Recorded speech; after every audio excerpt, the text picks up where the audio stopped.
Alright, ladies and gentlemen, I'm going to be going over, should you summon for the new, I guess I'll move myself to the bottom corner. Should you be summoning for the new ReZero characters? Going to be going over the banner, if I think you should or not. And to be honest, I'm just going to say, if you like ReZero, summon. Obviously, it's a collab. I'm also going to say, I don't think I can realistically say whether you should or not. It's going to be more of a, here's the positives and here's the negatives, because it's almost like a 50-50 in a way. It's really hard to choose if you should summon or not. I will be going 1-6. I don't have any interest in the characters. Are they bad? No, they're not bad at all. Are they godly? Sort of. But yeah, as you can see, this is the main takeaway from me, and why I just don't. Where is my cursor? Jesus, I wish it was like a different color than the white background. The banner is horrible.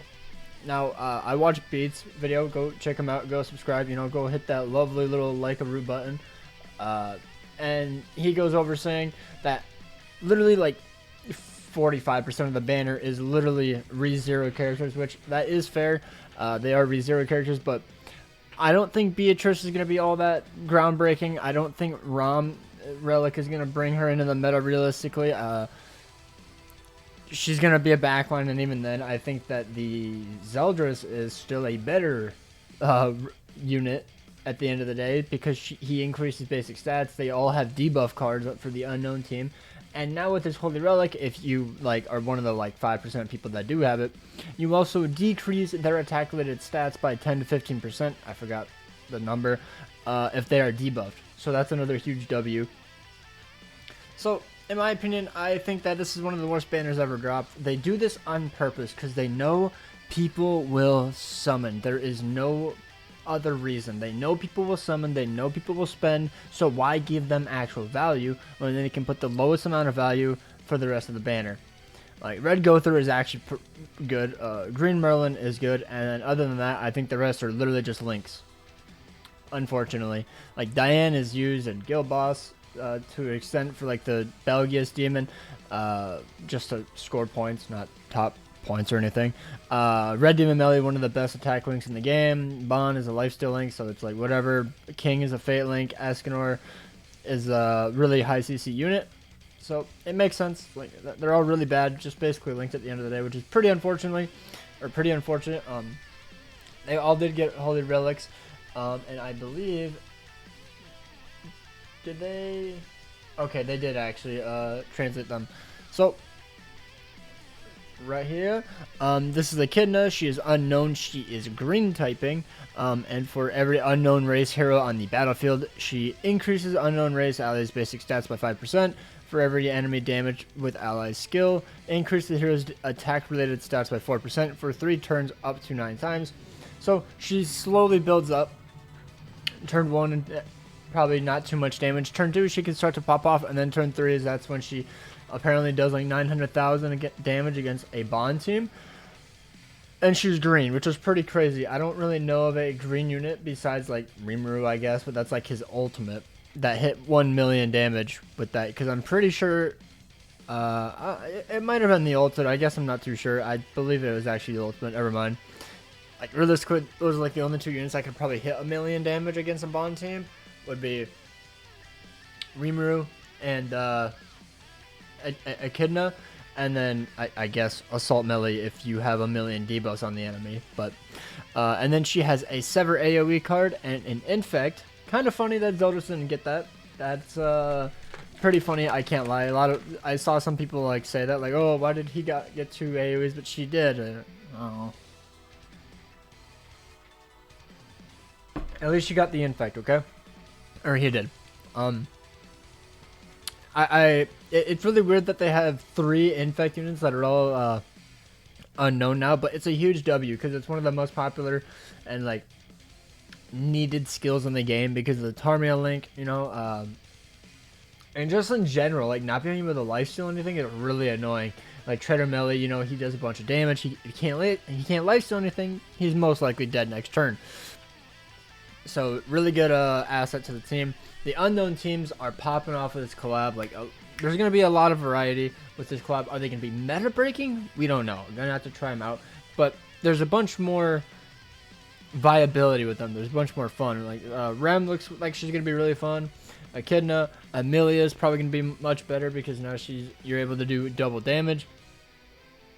I don't know if it's actually, is it allies? I don't know if it's allies do double damage or if it is just her actually. If it's just her, then that kind of sucks, I can't lie.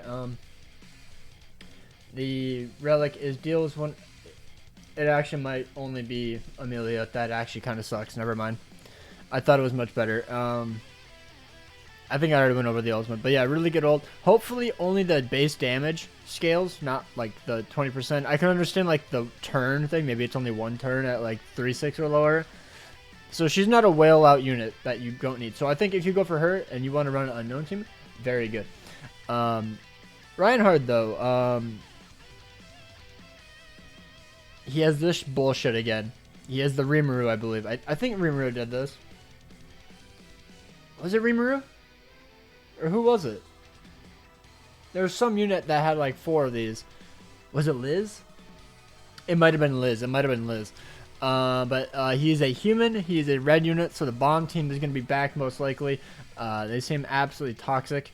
I mean, it looks like they kick out Terry, put in Arthur, and then Bond, and then Twigo in the back. So, at the start of the allies' turn for 1 turn, randomly grants one of the following effects: increase the hero's damage by 50%, or increases all stats by 25%, evade for 1 turn, or debuff immunity or undying buff.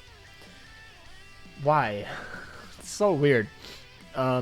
And then he has this card, which inflicts flood on max, inflicts flood damage equal to 30% of max HP on one enemy.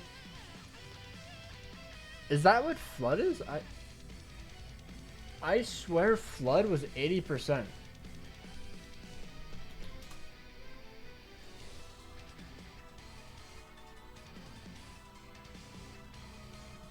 Oh, it's just flood equal to 30% of max HP. So he's just scaling off. Never mind, I had that backwards. So he's doing flood, but it's also scaling off max HP.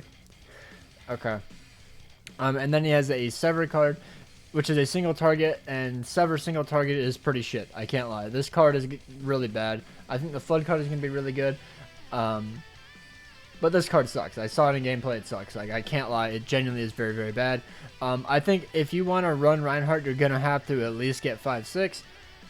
But who knows? Maybe... but the one good thing, though, is that nothing really scales besides the turns of it actually seems. And then, like, the max HP, obviously. But 20 to 26% at 3 out of 6.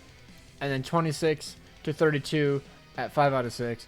And then max, it adds an extra 3% HP. I think it literally goes up by 3% HP all the way through. So it's a linear progression, which is very, very good. The biggest thing, though, is that you get, not evasion, what was it? There was something on here. Oh, here it is. Okay, so you get more buffs. Oh, that's what the number changes. So at 1 out of 6, it excludes the buff granted by the unique and grants another one of the following effects: increase the hero's damage, increase all stats, evade for 1 turn, debuff immunity or undying buff. But at 6 out of 6, it excludes the buff granted by unique, grants another 4 of the following effects: increase hero damage by 50%, increase all stats by 25%, evade for 1 turn, debuff immunity or undying buff, and it relies all on max HP. It's really weird. So I think you're going to want to go for 5 or 6 out of 6, unfortunately, because otherwise you can get some really dookie buffs compared to like the ones you would actually want, which is pretty unfortunate in my opinion. But like he looks like he's going to be a very solid unit. Absolute banger, I can't lie. And then the relics, if you can't read this because I can barely read it, Echidna increases the hero's damage dealt to debuffed enemies by 35% and decreases damage received by 15%. So it makes them a bit tankier, almost said squishier. You do a little bit more damage, pretty good. Reinhardt increases the hero's max HP by 6% and crit chance by 4% every time an ally uses a skill, limit of 5 times. Basically like Margaret Pass over Grace, I can't remember which.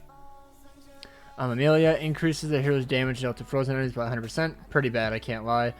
Rem, for every hero on the battlefield of the same race as the hero, increases the hero's basic stats by 10%. I think Rem got the best relic in my opinion. I think it looks super, super fun. Reinhardt probably does have the better one, but like every hero on the battlefield is the same race. So you can potentially get up to 60% basic stats. I thought it was only your team, but it's overall. So you can get up to 60% extra basic stats. I think I'm going to probably invest in Rem for this collab. Not going to like 6-6 or anything, but like upgrade her outfits, get all of her outfits if I don't have them already. I can't remember. Yeah, she just seems like the only fun one in my eyes. Reinhardt seems like a very boring unit because he just works on the Bond team. Lame. Echidna, she might be fun. I don't know. She just has an ult. And then Amelia just has an ult. So, I don't know. I guess she has the AoE sever, so maybe. I don't know. Rom got the worst relic in my opinion. Increased the hero's attack related stats by 30%. Oh my god. When using rupture skills. Why?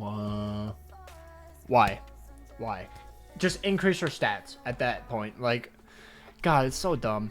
And then Beatrice got the increased the hero's crit chance and crit damage by 80%.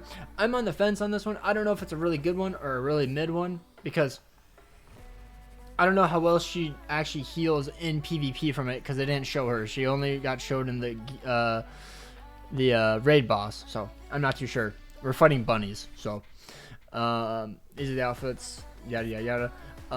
But I mean, if anything, you just want to go for collection, I get it, but like I just don't think that this is a banner worth like going all in on. Obviously, if you like ReZero, go for it. Don't be like, oh my god, why would you tell me not to summon? I love ReZero. It's like, okay, you love ReZero, go for it. You're obviously gonna summon no matter what. Why are you watching this video? But for the people that are just kind of curious, like I don't think it's worth it overall. Like, the chance of like getting the actual unit you want, granted you can trade up 3 coins for one of them, it's just a bit much, you know, like 3 coins, 3 SSR coins for one, so then you don't have any SA coins to SA them. It's just like I don't know. Obviously it's up to you guys. I genuinely don't think it's worth summoning, but who knows, maybe I'm wrong once we actually like play test them. Yeah, like Esterosa is still probably going to be better. The one thing though I think is if Amelia becomes really broken again, just because like the CC boost and the unknown like buff, I guess, because of like a bunch of unknown support, then I think that you're going to go into a full stance meta again, so that could be pretty fun, you know. Love a full stance meta. But yeah, let me know down below what you guys think. I just don't think it's that worth it. You can go look at Beats' video. He's probably going to have one. Also, this is the best face I could have paused him on. Jesus. But yeah, hope you guys enjoyed. Take care. Make sure to hit that like button, subscribe if you are new, and peace.